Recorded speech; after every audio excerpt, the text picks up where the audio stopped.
የተከበራችሁ አድማጮቻችን የታላቁ አርቲስት ጥላሁን ገሰሰ ሕይወትና ስራዎች ዙሪያ ያዘጋጀነው የ12ኛ ሙት ዓመት ማስታወሻ ፕሮግራማችን እንደቀጠለ ነው። ከአድማስ ሬዲዮ ጋር መልካም ጊዜ ይሁንላችሁ። አድማስ የእናንተው ራዲዮ። በጥላሁን ሕይወት ብዙ ያልተፈቱ ምስጢሮች አሉ። በ1985 ዓመተ ምህረት ከተፈጸመበት ግድያ ሙከራ ጀምሮ የቤተሰባዊ ሕይወቱና የውልደት ቦታው ምስጢር ሆነው ወይም ደግሞ በተዛቡ መረጃዎች ታጅበው ዓመታትን ዘልቀዋል። የዚህ መጽሐፍ ደራሲ ጋዜጠኛ ዘካሪያ መሐመድ ከአቶ ፈይሳ ሐሰና ኃይሌ ማስታወሻ ላይ ያገኛቸው መረጃዎች መነሻ በማድረግ እውነቱን ላሳያችሁ ብሎናል። በመጽሐፉ እንደቀረበው የኢትዮጵያ ሙዚቃ ንጉስ የሚል ካባ የተደረበለት ክቡር ዶክተር ጥላሁን ገሰሰ የተወለደው አዲስ አበባ ሳይሆን ወሊሶ አካባቢ ሶየማ በተባለ ቦታ ነው። ከአቶ ፈይሳ ሐሰና ማስታወሻ የተገኘው ጽሑፍ እንዲህ ይላል። በወራሪው ምክንያት ተበታትኖ የነበረው ቤተሰባችን ሶየማ በሚገኘው የቤተሰብ ርስት ላይ ዳግም ተገናኘ። በዚህ ጊዜ ጌጠነሽ የጥላሁን እናት ማለት ነው መውለጃዋ ተቃርቦ በጣም ከብዳ ነበር። መስከረም 17 ቀን 1933 ዓመተ ምህረት የመስቀል በዓል ዕለት መላው ቤተሰባችን በወላጅ አባቴ በአቶ ሐሰና ቢኛ እልፍኝ ተሰብስበን ነበር። እኩለ ቀን በኋላ በትልቁ እልፍኝ ጌጠነሽ በመታያዘች ጽንሱ በሆዷ ውስጥ ፋፍቶ ስለነበር ምጧ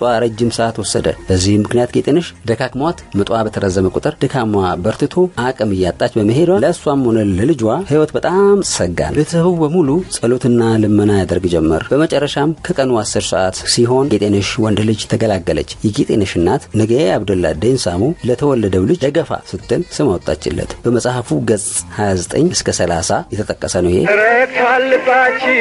ረክቷልባችሁ ህዝቦች ሁሉ በጣም እንኳን ደስ ያላችሁ።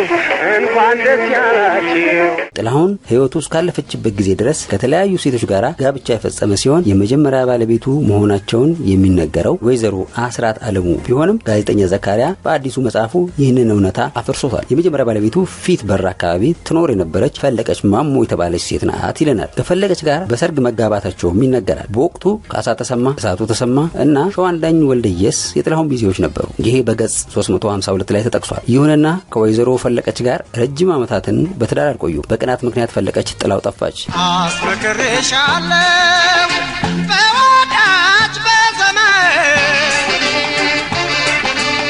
ከዚህ በተረፈ አላስርሽ በገመድ ልሄድ ካልሽ ልጅ መልካም መንገድ።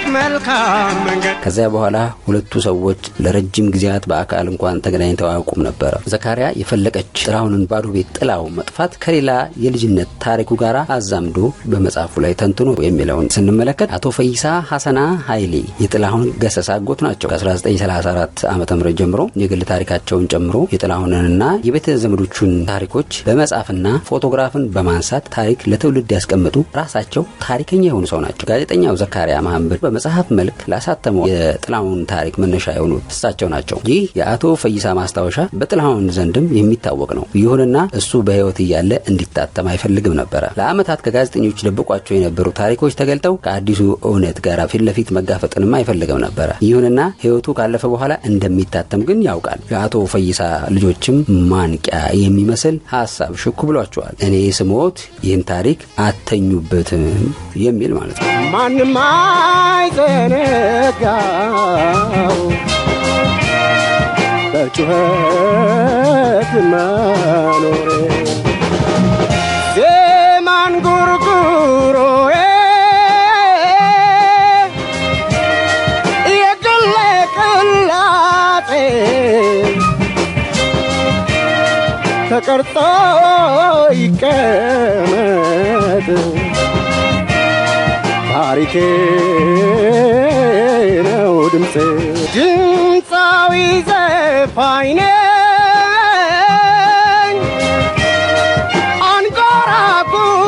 አንጎራጉራለሁ ይኸው ነው ታሪኬ ሌላ ምን አውቃለሁ ጥላሁን ሆዲፍጀው በሚል ያለፈው የ1985ቱ የግድያ ሙከራ በማንና ለምን እንደተፈጸመ ጥርት ያለ መረጃ አሁንም ድረስ ባይገኝም ዘካሪያ በመጽሐፉ ውስጥ ያስቀምጣቸው ትንታኔዎች ሁለት መደምደሚያዎች ላይ ሊያደርሱን ይታተራሉ። የመጀመሪያው ድምዳሜ ጥላሁን ራሱን ለማጥፋት ሙከራ አድርጓል የሚል ነው። አደጋው ከደረሰበት በኋላ ለንደን ለሕክምና በሄደበት ወቅት ከቅርብ ጓደኛውና የጀርመን ሬዲዮ ጋዜጠኛ ከነበረው ጌታቸው ደስታ ጋራ ሲያወሩ እንደ ቀልድም ቢሆን ራሱን ለመግደል መሞከሩን ነግሮታል። ስማ ጥላሁን፣ ያኔ የጀመረ ሰውዬ ሳይጨርስህ አይተውህም፣ ወንድምህ ነኝ። ነገ ብትሞት በሚቻለው በማንኛውም መንገድ ገዳይህን እፋረደዋለሁ፣ ንገረኝ ማን ይወጋ ብሎ ጠየቀው ጋዜጠኛ ጌታቸው ደስታ። ጥላሁን ራሴ ነኝ ብሎ መለሰ። ጋዜጠኛ ጌታቸው ደስታ ኧረ እባክህ ይሄንን ሂድና ለምታወራለት አውራ፣ እኔ አልቀበልህም ብሎ መለሰለት። ይሄ በገጽ 290 የተጠቀሰ ነው። ጌታቸው የጥላሁንን መልስ ያመነ አይመስልም ማለት ነው። ሰውም መውደድ እንጂ ማመን ከንቱ ነው። ተሳስቆ መኖር በጣም ጥሩ። ከዚህም ከዚያ ማለት ጥሩ ነገር ነው። ሁሉም ቆይ ከሰው ስትሆን ምን ይሉኛል ቀርቶ ከሆነ ምን ላውራ? እንደምን ይቻላል መኖር ከሰው ጋር? ከእርስ በርስ ውጊያ ከወሬ ጦርነት ይሻላል ሳቅ ብሎ በጥርስ መሸኘት። ይሻላል ሳቅ ብሎ በጥርስ መሸኘት። ከዚህ የጥላሁን መልስ ተነስተን ሊሆን የሚችልበትን እድል ስንገምት አንድ ጥያቄ ማንሳት ጥሩ ይሆናል። ጥላሁን በእርግጥ የመግደል ሙከራ የተደረገበት በሰው ከሆነ ከዚያ በኋላ በነበሩት እነዚያ ሁሉ ዓመታት ያ ሰው ጥላሁንን ለምን አልተተናኮለውም? መቼም አንድ ሰው በጊዜያዊ ንዴት ያን ያህል ጥቃት ይፈጽማል ተብሎ አይታሰብም። ከዚያ በተጨማሪ ግን በፖሊስ የምርመራ ውጤት ሊረጋገጥ አልቻለም። ወይም ደግሞ ተረጋግጦ ቢሆን እንኳን በድብቅ ቀርቷል። ይሄ ሳይነገር ቀርቷል። እነዚህ ሁሉ ነገሮች ጥላሁን ራሱን ለማጥፋት ሞክሯል ወደሚል ጫፍ ይወስዱናል።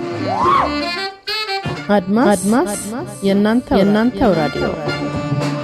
የሰዎቹ አይን ቢያስፈራሽን ደፍሮ መስራት ቢያሰጋሽን እኔ በላይ በኩል ልቅረምና አንቺን በዚያ አድርገሽ ተለፊና ድልድዩን አቋርጪና ወደ ግራ ታጠፊና ከወንዙ ባሻገር ካለው ዛፈር እንዳገኘሽ ሆኔ ሁልባስር ወራገዳ ሎሚ ብርቱካኑ አቤት ማስደሰቱ ከግቢያቸው ወይኑ የማሽላው እሸት ተቆርጦ ሲበላ ከጓሮ ሲመረት የማር ወለላ ከደጃቸው ሲታይ የጤፎ ከመረ አድጎ የታጨደ አይመስልም ከምድር እንክብካቤ ያደገች እውነትን ጦለኛ ነች ውበቷ ደም ግባቷ ልክ እንደ እናቷ አለሁ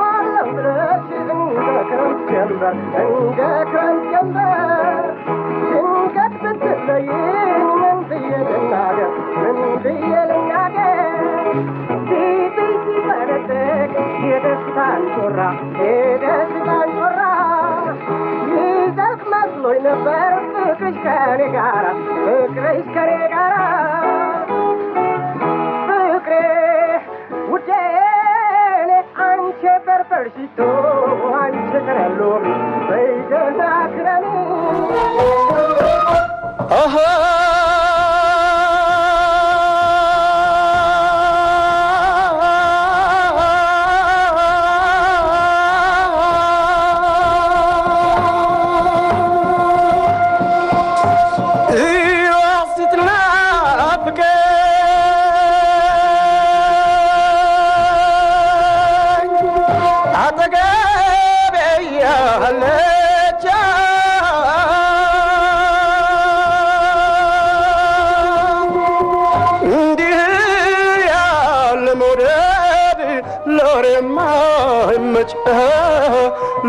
ለዘወትር ከተቸገርኩና ቁጥሽ በኔ ግምት በዚህ ዓለም ከዚህ በል ስቃይ የለም ወይንም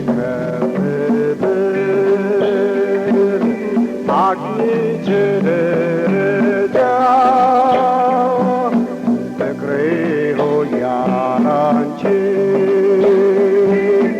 የለኝም እርምጃ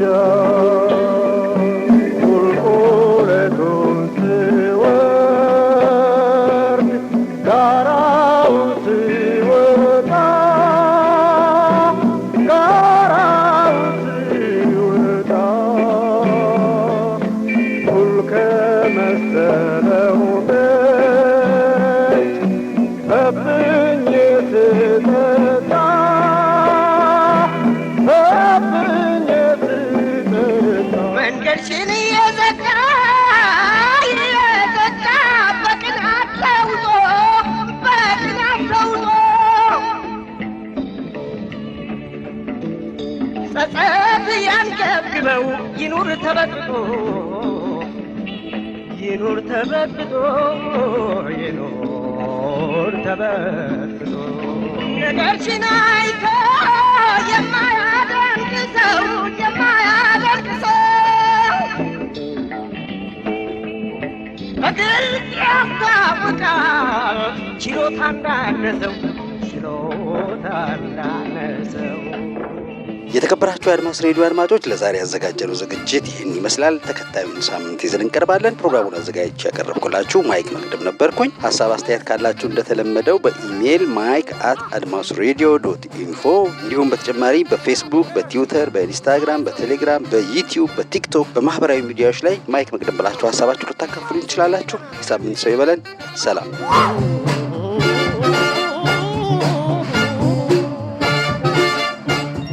You are listening Radio Admas Infotainment Program.